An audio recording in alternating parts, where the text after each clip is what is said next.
Hello, welcome. What's up? It's Doug Cunnington here, and this is the webinar, the free training on improving your conversion rate. I see we have a handful of people on. Please let me know if you could hear me because sometimes this doesn't go well. I think we may be all right today because I did the check in a couple weeks ago, actually just 1 week ago. I did a free training and just like this, and the audio was all messed up. So I learned from that mistake, and I think we're doing better. So it's cool. We have a few people on. I see Furhan's on, and you're saying you could hear me, and it's great. JK's on. That's awesome as well. So great. Looks like we have a handful of people on, more than last time, and that's really that's good because last time we only had like, I don't know, like 5 or 6, and I'm not sure what the reason for that was. So anyway, we got Alex on, we got David as well. Cool. And maybe I just have to tell more people about it. Jaron is on also. So cool. We got the crowd here, which is nice. So if it's your first time on one of these trainings, let me know, or maybe you're new to the YouTube channel or even the Niche Site Project blog. So just let us know in the chat. Welcome if you're new, and it looks like we have a lot of veterans around. We got Wesley as well. Yeah. So I hope everybody's doing well today. One of the reasons I picked this presentation, number one, I haven't done it in a while. And then the other is the retail season is coming up. Actually, it's like right now. I could see like traffic going a little bit higher than it has been. And I also see people are buying more stuff since last Sunday. Like I could just visibly see like more purchases, and earnings are starting to go up. Let me know if you see the same thing as well. JK is the first timer here. Kevin, what's up? And basically, the people just buy stuff. And here in the US, it was Veterans Day on Monday, and like some people may already be like getting into the holiday spirit. So anyway, I'm going to go over 17 different things. Some of them may apply to you and your site. Some of them may not. I'm sure at least like one or two, you're going to think, hey, I need to try this. And I recommend like testing all these on a small scale. If you have a lot of posts on your site, it may be difficult to, go through and like make a change on every single one, but hopefully you'll get some good ideas from this and maybe some things that you could change, like just moving forward, not just for the holiday season. So Tim is on as well. And thanks everyone for letting me know that it's working. So I'm going to go ahead and move over to the presentation. I want people to stay on now, but if for some reason you need to go, which happens sometimes, there will be a replay. Like I'm not trying to sell anything. I'll mention my course at the end because people do ask about it, but I'm not trying to push anything. No high pressure sales or anything like that. Just going over the presentation. For hopping on and joining us today, especially all the newcomers and everyone. Yeah, newcomers, people that have been to these before, and folks that watch the YouTube channel. So 17 ways to improve income and boost conversions. I'm Doug Cunnington. You can hear me. I already asked about that earlier. So quick question: who has a full-time job? Just trying to understand the audience that we have, so that I can tailor the presentation accordingly. Jaron has a full-time gig. Just let me know in the chat here. I'm Doug Cunnington, founder of Niche Site Project. It sounds like since there are a few people that are new, I will go through a little bit more of an intro. That's a picture of me and my dogs down there. Brody has passed away, but that's an older picture of my dad and I down at Old Faithful. So with Brody, he joined us down there that day. And then Georgie, she is sitting at my feet with one of those sticky, balls that she has as one of her toys she carries around. So why should you listen to me? So I have a past track record. I've created some terrible affiliate sites. I've created some good ones. I've sold a couple of them. I've done some nice case studies, and I've coached others for I think about 4.5 years or so. And I have done a lot of guest posting and guest blogging on bigger blogs. I'll tell you some of those in a second. And I got started with affiliate marketing in 2013. After listening to the Smart Passive Income podcast, I thought it was a total scam. It sounded really weird. I didn't understand anything. I didn't know people could make money online or anything like that. But I got into it, got really obsessed, started a few sites, and pretty quick, like within 6 months, if you're doing the math with me, within 6 months or so, I like launched my site, niche site project, and started coaching people. Part of the reason is because I have a PMP, that is a project management professional certification. So I had a background of like creating templates and frameworks and just sort of treating things as a project. So that was very helpful. And I didn't see anyone, and I still don't really see many people who are project managers and also do internet marketing, especially affiliate marketing. So Kevin says you have a full-time gig. Tim has been doing, affiliate marketing is your full-time job. So that's cool. And it sounds like most people have something that they're working on. At least we're not retired, right? So few people have some sites in place. Okay, so moving on.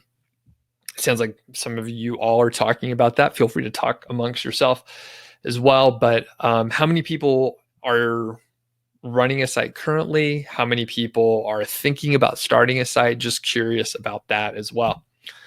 So I've been featured or mentioned on a bunch of blogs, some bigger ones, some smaller ones, and those are sort of the highlights there. And I've actually been featured a couple times on Social Triggers as like one of the success stories for a couple of the products he adds. Like one is around email marketing, one is around courses. So, okay. I always put this timeline in here because people usually just talk about the highlight reel. And I think it's important for everyone to understand it's a long journey. In fact, I was chatting with one of the success stories, one of the people that I featured on my YouTube channel, and they just sent me an email the other day. We're just catching up a little bit, and he mentioned that, wow, this really takes longer than I expected. And it's true. Like even when you have some things figured out, you'll find that it still takes longer. Everything takes longer than you think. And for me, it's becoming more apparent. The more that the more experience I have, the more I know, the less I think I know, if that makes sense. So I'm just aware of how much I don't know, even though I know so much more than I did before. It kind of catches up with you, so that you realize that there's just a whole world out there, and there's only so much information that you can hold in your brain, or I guess consume at one time. So this timeline here illustrates the ups and downs, and I at this point I'm not doing any gray hat activity, which is like private blog networks or intentionally building links in sort of a spammy way. It's not the topic today, so I won't go too far into it, but I got burned a couple times just because that was what people did back then. All my mentors from afar, all the people that I learned from, like Pat Flynn and Spencer Hawes, and the people at No Hat Digital, which was Hayden Miyamoto, some other folks that are doing like much more non-scammy things now. They were just learning from other people, and they were using link pyramids and link wheels. And I remember reading on Pat Flynn's site, Smart Passive Income, about how to do link building the right way. And basically it's like go to Fiverr, buy a bunch of links, set up some Web 2.0s, use an article spinner. I mean, it was all like super, like these days we would call it, very scammy and just not cool. But that was, I mean, I don't know if it's still on Smart Passive Income, but that's literally like the roadmap that I followed, which got my sites penalized.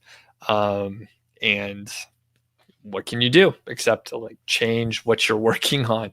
So anyway, I've had some ups and downs, and there's some highlight reels and some good stories in there. But just remember, if wherever you are in your journey, like it takes a while to get to where you're going. All right. Sounds like, and I asked the question about running sites. So Kevin says you have a niche site and authority site. Kevin, I'm interested. What's the difference between a niche site and an authority site? Just curious. To me, it's just branding, and I think they're basically the same thing. Jaron has a few sites. Tim has 2 sites. Mark has a niche site. JK's running 4 sites. All right. And Tim says it took 6 months to earn his first dollar. And Anthony's yet to make a sale. And Joe says your 8th month just passed and you made $100 for the first time. Cool. And I think that's about average, anywhere between like 4 and 8 months to make your first $100. Kevin says a niche site is one that you put about 30 or 40 articles and just let it sit. Okay. An authority site is something you're working on multiple times a day. So, okay, let me just challenge your assumption there, or your definition, which is fine. We all have different definitions. You've heard of this site, Backlinko, right? Backlinko.com. So if you go check, there's not that many posts there, something like 40 or 50, all right? Would you call that a niche site just because there's not that many posts? Or would you consider that an authority site because of the quality of the content and the links that it has going to it? I'm just asking. I mean, it doesn't really matter what we call them. I think a niche site and an authority site are both affiliate sites, and some people can have a site with 45 posts to make 10K a month. That this site here, this site here that I sold with a partner in 2017, that site only had 45 posts and it was making 10K a month. We added more and increased the earnings, but the point is just the number of, okay, and Kevin says it's not a technical definition. That's just how you classify it. Okay. So, and I was going to say, I mean, the point is you could have a big site and call it an authority site, but it may not make as much money as a site with fewer posts.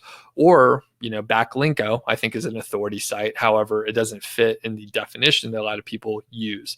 And again, in my opinion, it's just a branding situation. So, okay, let's get back to the topic. The Q&A is at the end, but as you can see, since we have a small crowd, I can answer as we go most of the way. If it's not relevant to what I'm talking about, it'll be best to hold it towards the end and we can get to it there. So why niche sites? So I think it sounds like a lot of people have their sites already, so I don't have to convince you. But if you are just getting started or someone watching later, they're basically really cheap and easy to get started. So generally, like if you wanted to, you can head over to like SiteGround, sign up for hosting, launch a WordPress site before I finish this presentation. Like it's very cheap to get going. It'll cost you, even if you have to pay like for a year of hosting all up front and buy a premium theme, like it's probably only going to be like $150 or so. And if you compare that to starting any other business, it's pretty low, and you can do it pretty like quickly, like really quickly. So from there, you will learn a lot about different aspects. So you will learn about WordPress. I didn't know anything about WordPress at all. I didn't even know what it was. I never even heard of it when I first started online doing affiliate marketing. I didn't know about SEO. And basically, you can learn a large set of skills that you'll be able to use elsewhere. And even if you end up launching a site, maybe you make a little bit of money, but it wasn't really your thing, you didn't like the process, you can still take those skills and go somewhere else and do something with them. You can start an agency helping like local businesses with their SEO, for example. One of the other things you could do is set up a content company, a content agency, where maybe you hire some writers from Upwork, you just manage them, you work with the clients, and then you assign the work. You don't actually do any of the writing, and then you can, charge your clients quite a bit. The services out there are pretty expensive, so you probably can, within a year, I would say, launch a six-figure business. I don't know how the profit margin would be exactly, but I mean, you should be able to launch a business doing content for affiliate marketers within a year, and be able to do it full time. So the point is, you can learn a large set of skills there. Okay, so now to the presentation. I'm just gonna let's see, check in the chat here. So David's asking a bunch of questions, getting into the sandbox and stuff like that. Okay, cool. And Tim mentions this is a good data point. So Tim's site is 9 months old now. You get 100 to 150 visitors a day, making about $500 a month. What would you say your average product price is? I'm going to make a guess. I bet it's about $100. Okay, moving on to the presentation here. There's a lot of content here, so I'm going to go fast, and it sounds like we got good discussion going on. So hopefully, we can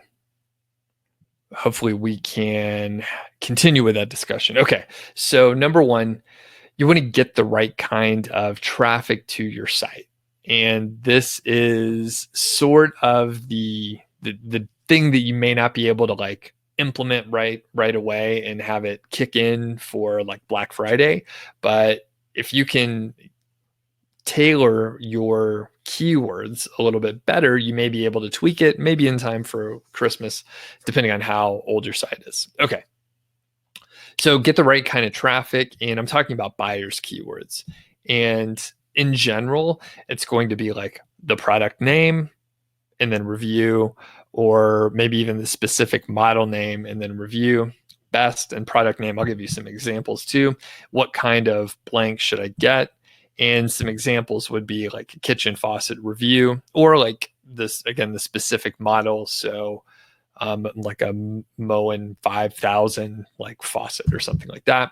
So best kitchen faucet, or what kind of kitchen faucet should I get? Okay, so those are examples. What you don't want is just a random like a random word where no one will really have the intent of buying anything. You want to have someone interested in buying something. If you don't, then you're just not going to be able to convert very well. After that, long tail, low competition traffic is going to be really helpful, especially like if you are working on a site and maybe it's on the younger side, maybe it's under 6 months, going for the keyword golden ratio type terms, that's going to be really helpful. And I think you can't skip the sandbox. I don't think you can skip the sandbox, but if you go after very low competition keywords, you'll be able to rank those faster. And I have my own opinion on the sandbox and all that stuff, but it does look like 6 months does seem to be sort of a point where your traffic can grow a little faster. You can get some better rankings. So if you don't know what the keyword golden ratio is, basically it's a data-driven way to find keywords that are underserved online. You take the number of all entitled results. All entitled is an advanced Google search command, and then you divide it by the local monthly searches. Usually that's going to be the US, but whatever your local monthly searches is. And you want the LMS to be under 250. And if you can find keywords that have a ratio, a KGR of under 0.25, then you'll be in good shape. Okay, so this is how you type it in. There's a ton of videos on YouTube on this topic, so I'm not going to go too in-depth here. But you take the all in title, or you type all in title : and then whatever the search string is. You don't want to use quotes around this. You just want to type it in just like it looks there. Again, there's a bunch of videos on YouTube on it. So all you have to do is go to my channel, or actually you can just Google keyword golden ratio, find my channel, and then you'll find a bunch of videos about it. Okay. Number 3, use international Amazon Associate programs. And generally there are like 7 countries to focus on. I think a couple more countries may have been added, but you can, look, I'm not going to read all these out here. The thing is, there's a couple countries that make it not so easy to sign up for the program. So I think it's like there's several, but I think India and like Japan, you have to have a bank account in the country to open an associate's program. So it's a bit of a hurdle. And if you really wanted to, then you could do it. But what you really want to do is take a look at your traffic and then see where you're getting enough traffic to make it worthwhile. Some countries don't have an associate's program, so you can't join there, of course. But in this case, when we're looking at the traffic, you can look on Google Analytics, of course, and then you can see that 27.8% of the traffic is from the US, and you got UK, Canada, and Germany. And if you total that up, that's another that's like 13%, about 15%. So when you look at this, it's like 15% of the traffic is coming from those other 3 countries. However, 15% compared to 27%, well, I think 15% is about 65% of like 27.8%.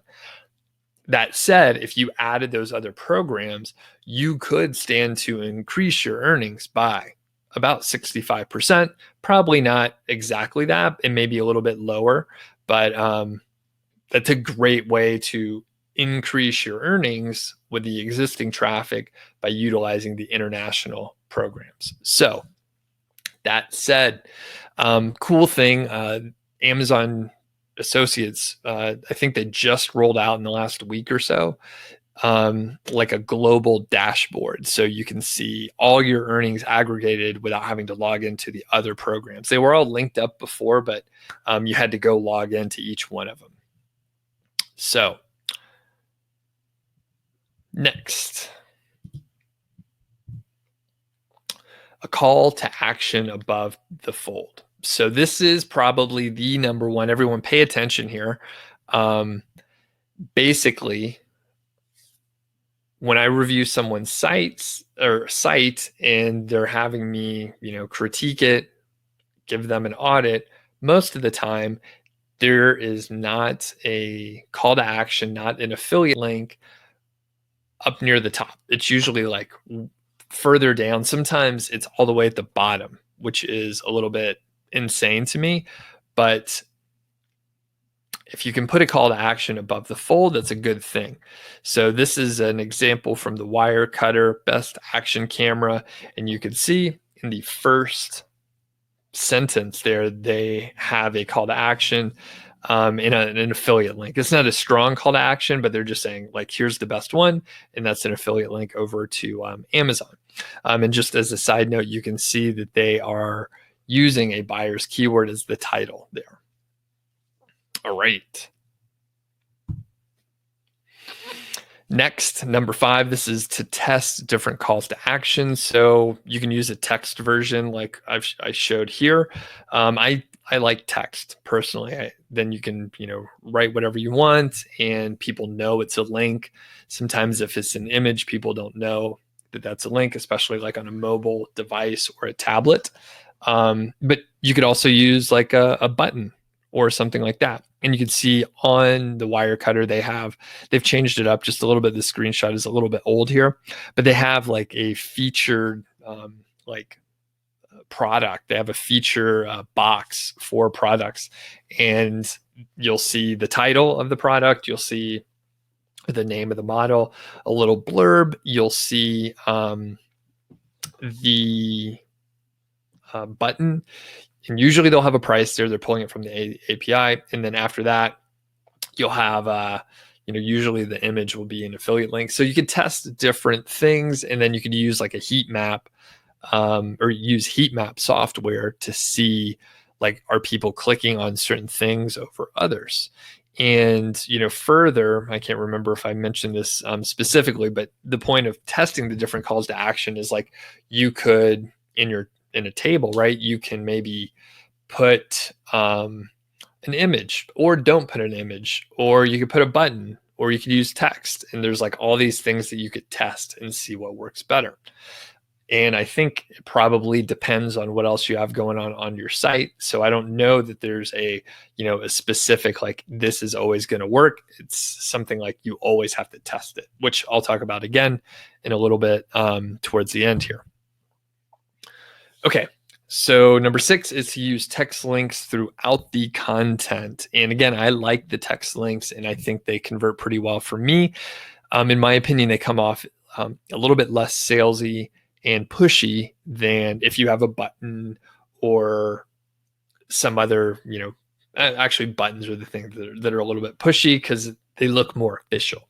But text links, and you can see again on the Wirecutter, usually when they're mentioning a product, not always, but a lot of times they'll mention a product, and then they'll make that product title name the affiliate link. So that's a great way to do it. I personally like to put a note in parentheses after I mention the model and place an affiliate link. I say, like, see on Amazon, or get more details on Amazon.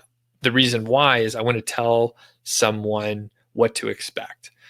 I don't want to surprise someone. Sometimes in the past, I've clicked on a link and I thought it was going to go to another post on their site to give me more information about something, but it ended up going to, a shopping cart or Amazon, and I didn't want to go to Amazon. So I always try and tell people what to expect. And I think that helps my conversion rate be high, but it also may, like, reduce the people that aren't interested in seeing the product a little bit, which is fine. If they don't want to see the product on Amazon, why don't want them to click on it and go over there if they're not interested? So I'm just qualifying them, and I think text links are effective personally. Okay, next, number 7, using comparison tables. Okay, so tables are a good way to present information in a concise area, and it's easier most of the time to see specs, for especially technical specs, in a table versus like a narrative.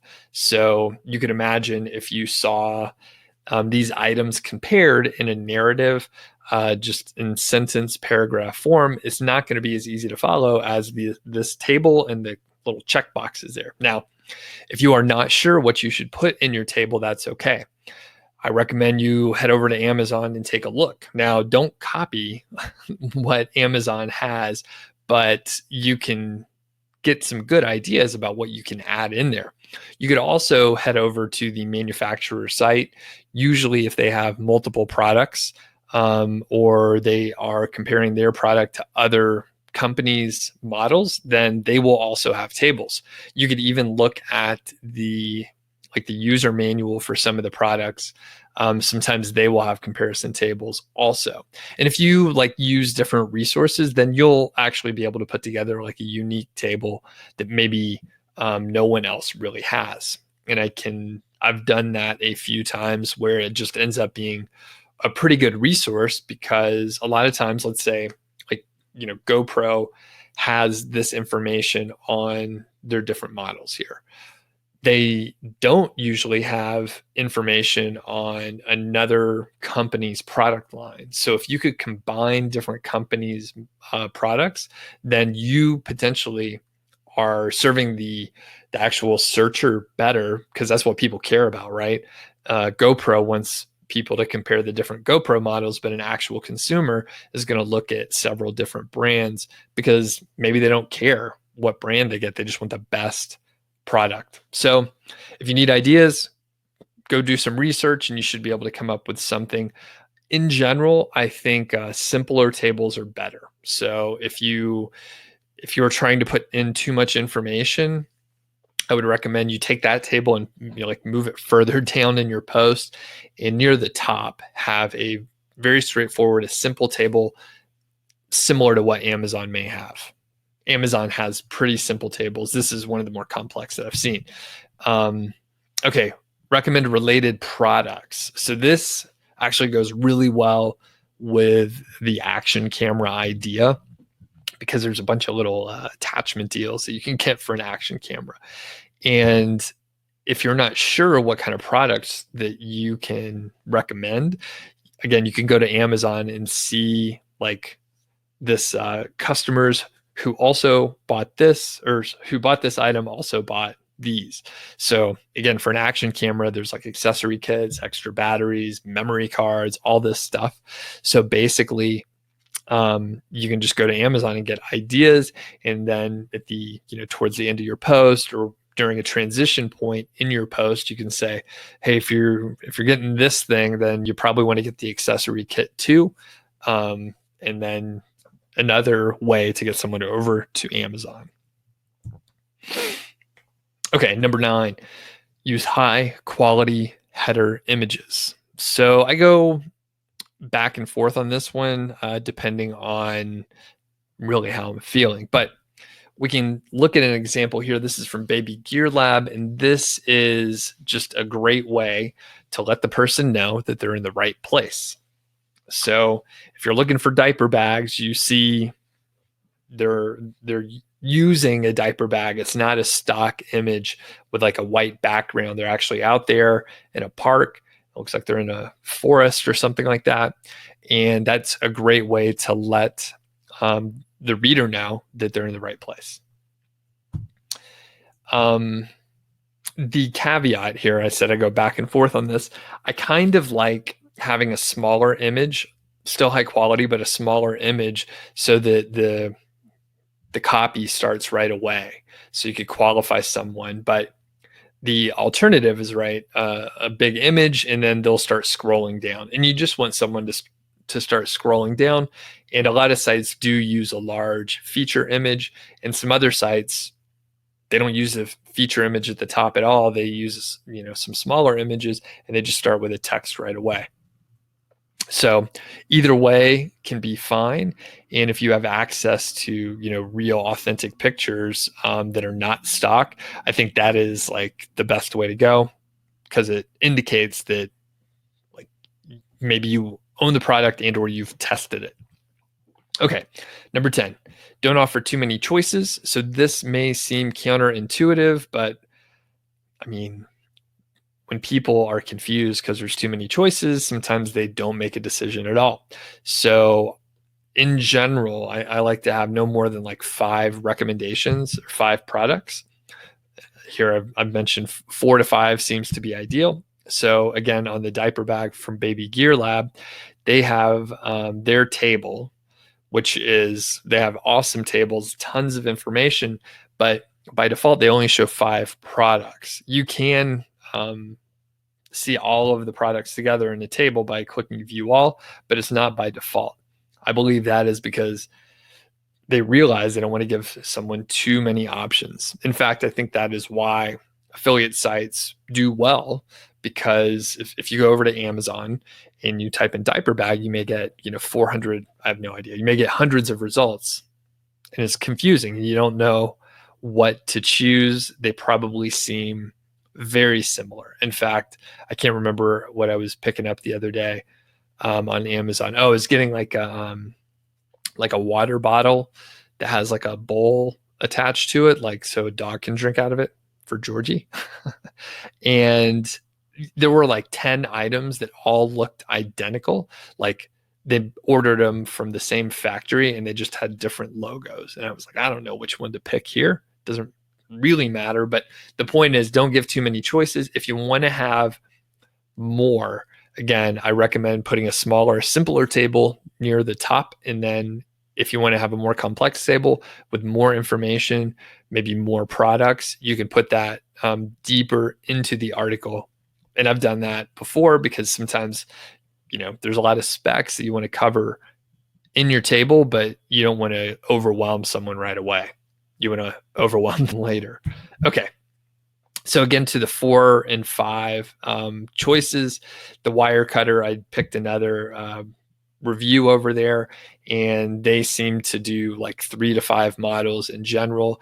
They may mention some other products, but they highlight the top 3 to 5, depending on what it is. Okay, next, provide accurate reviews.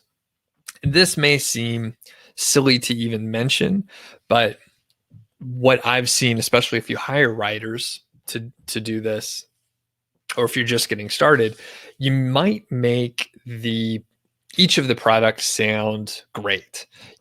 You may say, let's say you have 4 products you're reviewing. One of them's like $10. 3 of them are like $75 to $100, right? So you have a few items. One of them's super cheap. And if you make all the products sound great and ideal, it doesn't really make sense. They all can't be great. And in fact, you want to have a favorite and a least favorite. It is okay to say, like, here are some of the cons for these products. If everything is positive on all of the products, then it doesn't seem believable, especially if there's a wide price range. And I mean, it's just not possible for everything to be high quality if if one of them is a fraction of the price. So if you provide accurate reviews, your site will be more believable and authentic. And I mean, you'll be providing like a better review if you do that anyway. Okay. Number 12, include videos of products. So 2 main reasons for that. Number 1, you can provide like better, actually there may be 3. So you can provide better information for the customer. Sometimes you're going to find YouTube videos of the product by the manufacturer, and you can just go to YouTube, like snag the embed code, put it into your site, or if your theme happens to support some other way to embed the video, you can do that too. There's no issue as long as it's on YouTube and it's shareable and embeddable. That is fine. You don't have to check. You have the ability to, YouTube wants people to watch videos. The person that published it wants people to watch that video. So if you embed their video, that's totally cool. So that's number 1. You can provide better information. Number 2, if someone is on your site watching a video, like that's more time on your site, which is a good thing. That's a good sign over to Google. So that's number 2. And number 3 is Google, I believe, I haven't checked this, but Google understands the topics of videos. So, and the people that are watching the videos, because, they're friends, Google owns YouTube. So if there's a specific topic on a video and YouTube and Google understand that, and then that video is on your page, Google will understand that your page is highly relevant for that topic as well, which is a good thing. So it could have a minor SEO benefit, letting Google know that this page is about a specific topic and these kind of people like that topic or information. So videos of products are good. Again, you can use them. You could use videos on YouTube. If they're not on YouTube and not embeddable, then you probably can't use them unless you get permission. So you can't just take videos like that. Okay, and here's how you share. So you can just click on the share button. I think it may be on the other side now, but you would click on embed, and then you could just take this code and put it into WordPress, and you're good to go. And then it'll embed right there. All right, next, this is 13, you can link to Amazon review pages. So this is one of the strongest calls to action, I think. If someone's interested in a product, they're interested in reviews by real owners. They ended up on your site, like reading about the product anyway. So a great call to action is, read reviews by real owners on Amazon, and then you have your affiliate link going over to the reviews page for the product. And all you have to do to set that up is go to the reviews page, use the site stripe, get a text link, and then you have the link that you could just insert there. So it's a great call to action. And again, it gives the reader a specific reason to go over. They're curious about owners of the product and their experiences, so you can send them right over to it. So like I mentioned, great call to action there. Again, just the text call to action. You're not trying to, hey, put this in your cart. You're not trying to push it. You're not saying there's a major sale or any kind of, weird tactic like that may not be allowed. You're just saying, see owner reviews on Amazon. Okay. Number 14, use best of lists. So you just create a page and have, I guess it's sort of like a resource page for other blogs may use, but you're just saying, hey, here's the best of certain kind of products, and then you can just list them out. So sometimes you may see those linked in the sidebar or somewhere in the header. You can call them out a little bit more. You could even just include it in like a post where maybe you didn't have a best of list, but it's a more how-to type article. You could put some monetization in there using a best of list that's relevant to the how-to topic. So quick note, if you're not sure about the products that are actually the best, you can just head over to Amazon. They have editors picks for like every single category, subcategory, like going deep. You can see here we have decorative wall mirrors, you have decorative pillows, and you have clocks. So there's editors picks for each one of those.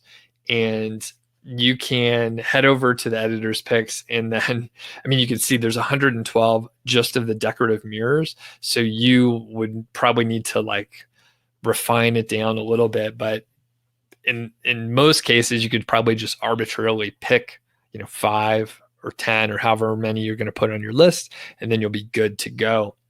They've already sort of curated the best out there. So again, still 112 is a lot, but at least you could just pick, the ones with the best reviews, or maybe within a specific price range, right? That's a great way to delineate the different models there.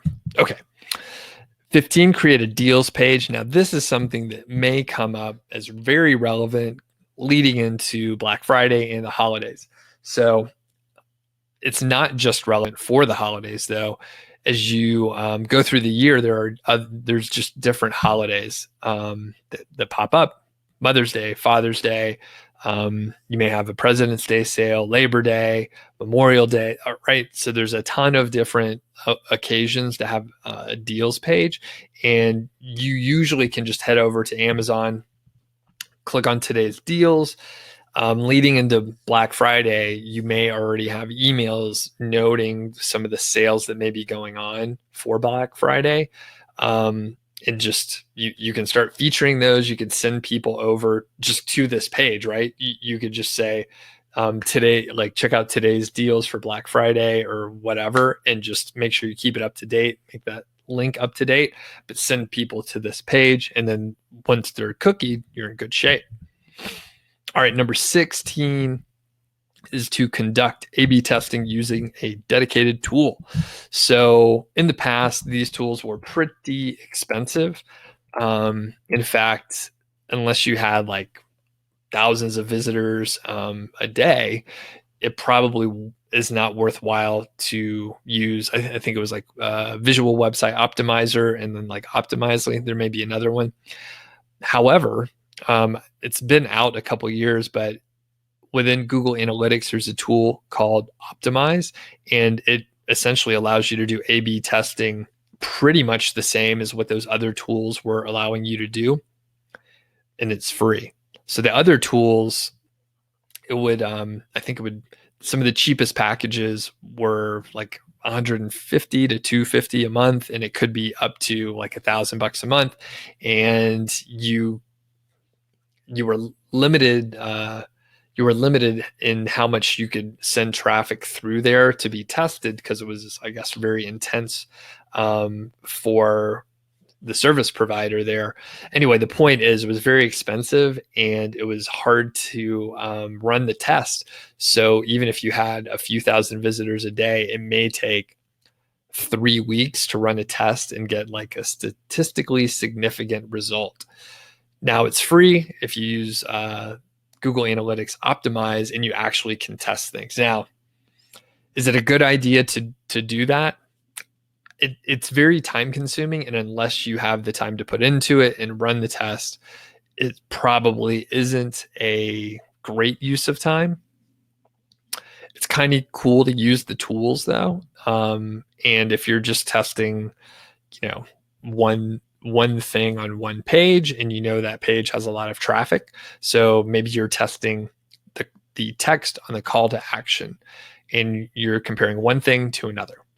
And it's very important you don't change more than one thing. You just change one thing, test it, and if you're able to figure out like, hey, this call to action works better, then you could use that everywhere. So maybe you compare a text call to action to a button call to action with like the same text. It's just one's a button and one's the text.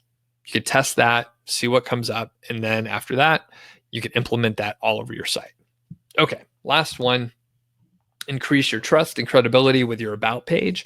And this is even more important with some of the more recent updates in the last quarter or so from Google.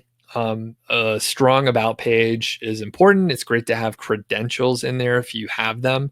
Additionally, having an about section on every single, like in a little bio box on every single one of the pages, is a good thing too. I think if this is going deep into the algorithm update and stuff like that, so I'm not going to go too deep into it, but there are some about pages that just say, hey, I started this site because I'm interested in ballpoint pens and I write all the time. Enjoy the site. And there's really not much information there. But if you put a little bit more information, it potentially will increase that trust. And if you have like a sidebar or some, again, section on the pages, if you don't have a sidebar where it has like a little about section where it has a picture of you or the persona on the site, that could be a great way to just add trust and authenticity to your site. Okay, so that concludes the 17 ways. Hopefully that was helpful. Like I mentioned, I have a course. It's called 5-Figure Niche Site. Enrollment isn't always open, but it often is. Looks like we have Georgie's letting me know that UPS just delivered something. So this course is something that I've used multiple times to create sites, and a lot of students have too. In fact, a couple students are in here. And if you want to mention anything about the course, you can. So I used like a repeatable framework, again, from my project management background, and it works pretty well. In fact, I haven't mentioned this, and I'm going to pop onto the full screen here for the Q&A. But I was doing a little bit of work on a new site in the last week or so, and I followed the model, right? I followed the framework, and you can start typing questions in here, by the way. I followed the model for 5-Figure Niche Site, published some content and some KGR content, and a couple posts. They rank in the top. I think one ranked 11, and then there was a couple others in the top 20. Just KGR posts. The site's like not even 6 weeks old. I think published the first couple posts in like early or mid-October, like October 15th through the 20th or so. And like, there's just a small trickle of traffic. And I think we have our first sale on it. So like, it's kind of amazing. Like it works. And every time I'm just like, oh, I hope it works, but it does work. It does work. So, okay. Any questions out there? Any questions?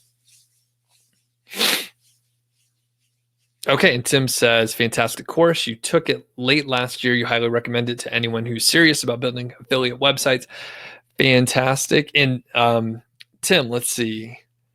I was going to say, you were mentioning, I think, some of your earnings. But Tim, it says your site's 9 months old. Okay, so Tim, shoot me an email. Would love to, if you're interested, feature you, or even just to hear your progress, but to feature you as a testimonial, or even on the YouTube channel, since you're able to like validate that the model works. I got a cough here.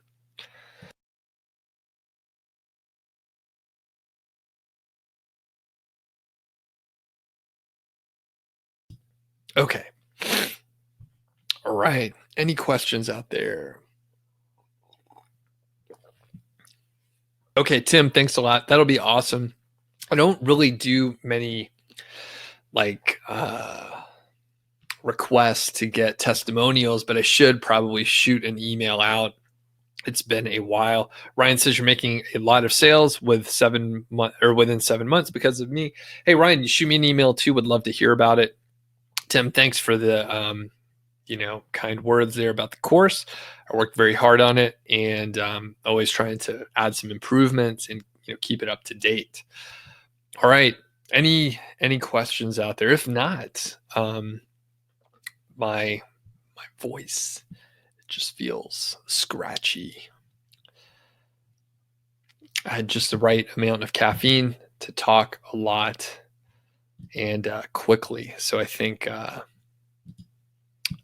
throat is dying here.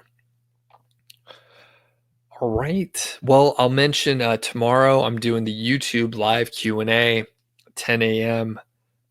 Tomorrow, Mountain Time. So same time as we started today. And those will be more general questions, but I know a lot of people like to hop on there. Kevin asks if I have any experience with ads. I do a little bit on Facebook ads. And I would say, yeah, so I have a little bit with Facebook ads. It's interesting, but I don't use Facebook ads for affiliate marketing. It was mainly for Niche Site Project.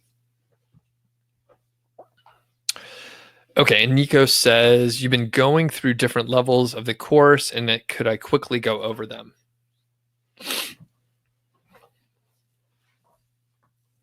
Sure. So there are 3 levels of the course. Basic is just what it sounds. It is enough to get you started. There's several hours of content in the basic course. There's 8 units total. It's very thorough. It starts you at the very beginning and gets you all the way to I'll describe each thing. So it gets you brainstorming. You look at keyword research, you go through competition analysis, you launch your site, write some content or have content written. I give some demos on using Upwork, and I posted a job and I looked through all the proposals. So there's 40 minutes just on that. If you're interested in hiring, you get all the templates and stuff like that. You apply to the program, you do link building, and you scale, right? So I take you all the way through that. The advanced and the premium are almost the same with the content. So with the advanced, you get 5 additional units, and I take you through, there's some interviews with people, and then there's also a section on gray hat link building, which I don't recommend, but I educate you on it so that you're knowledgeable about the vocabulary. You can go explore more if you want, but again, I don't recommend it, but it's good to understand what else is going on in affiliate marketing. I get into email list building. I get into using other affiliate programs outside of Amazon, or even approaching companies that don't have an affiliate program and how you could potentially work with them. And then finally, I get into selling a site for over 6 figures, and I go through a case study where I sold a site, which I very lightly mentioned before. So that is the general idea. So that's the advanced version. And also with the advanced version, you get inner circle coaching, and it's actually on this platform, but usually there's only a handful of people. You could ask questions, and there are 6 of those sessions per quarter.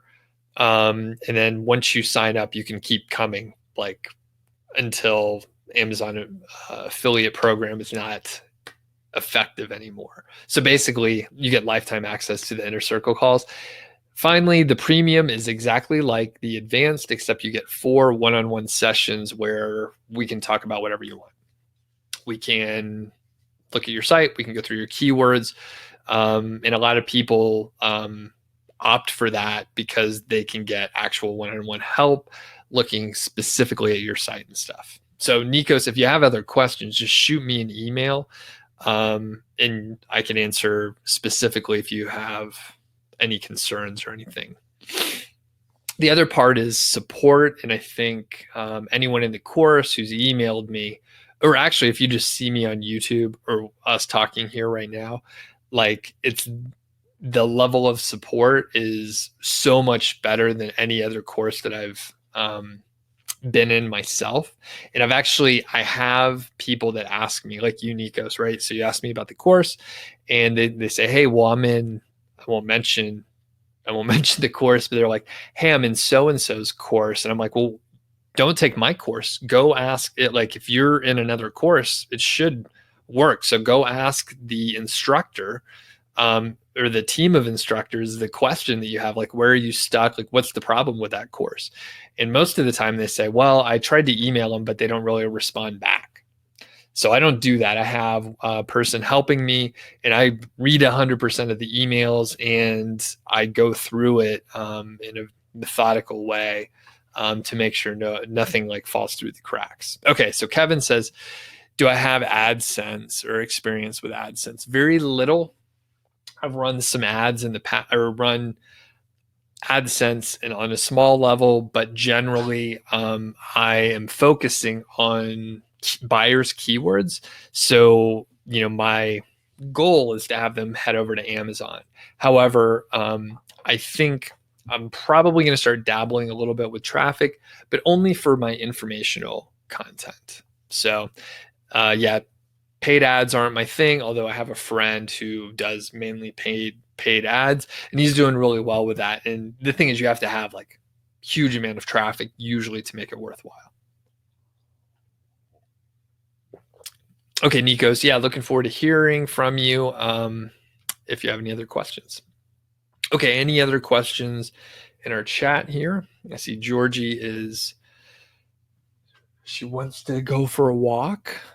So Kevin says informational content fits well for ads. Definitely. I think that is 100% true. So, and I think if it's great to have a blend of content and a blend of traffic, different intent. So just overall, they work well together. And I think, I do have a lot of informational content and it would just be a matter of, getting those ads on those pages. So, because the thing is, I don't necessarily want to distract people. And personally, I don't like the look of a site with too many ads. It doesn't mean it can't be done in a, tasteful way and stuff. But all right. Anything else out there? Any other questions before we finish up? And don't forget, I'll probably be doing these free trainings and webinars more frequently again. So I take a break every now and then, but I'm picking back up, and I may even add in some newer topics to see how it goes. So, all right. I know there is a little bit of a delay. Okay, Kevin has to go write a blog post. Awesome. So thanks everyone for hopping on. Appreciate it, and probably catch you tomorrow on the live stream. Thanks a lot, and see you later.